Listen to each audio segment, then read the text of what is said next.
perfect and future perfect continuous tenses are rarely used in our spoken language. So, just for sake of your knowledge, we shall have a brief description and examples of these tenses in this video. ಸ್ನೇಹಿತರೆ, ಈ ಹಿಂದಿನ ವಿಡಿಯೋದಲ್ಲಿ ನಾನು ನಿಮಗೆ ಹೇಳಿರುವಂತೆ future perfect ಪೂರ್ಣ ಭವಿಷ್ಯತ್ಕಾಲ ಹಾಗೂ future perfect continuous ತಾತ್ಕಾಲಿಕ ಪೂರ್ಣ ಭವಿಷ್ಯತ್ಕಾಲ ಈ ಎರಡೂ ಕಾಲಗಳನ್ನು ನಮ್ಮ ಪ್ರಾಕ್ಟಿಕಲ್ ಲೈಫ್ನಲ್ಲಿ ಇನ್ ಅವರ್ ಸ್ಪೋಕನ್ ಲ್ಯಾಂಗ್ವೇಜ್ ಅಂದರೆ ನಮ್ಮ ದಿನನಿತ್ಯದ ಜೀವನದಲ್ಲಿ ಬಹಳ ಅಪರೂಪವಾಗಿ ಉಪಯೋಗಿಸ್ತೇವೆ.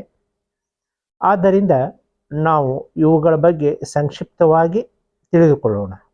Just for sake of your knowledge, ಅಂದರೆ ನಿಮಗೆ ಇವುಗಳ ಬಗ್ಗೆ ಸ್ವಲ್ಪ ಗೊತ್ತಿರಲಿ ಅನ್ನುವಂಥ ಉದ್ದೇಶದಿಂದ ಇದರ ಬಗ್ಗೆ ನಾವು ಸ್ಟಡಿ ಮಾಡೋಣ.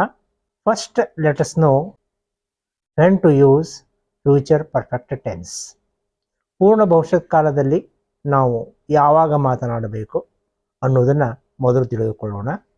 Future perfect tense is used to indicate that an action will be completed before a certain time in the future.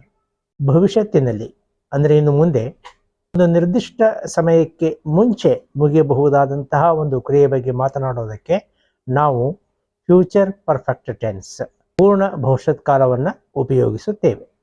Now let us know how to form the sentences in the future perfect tense.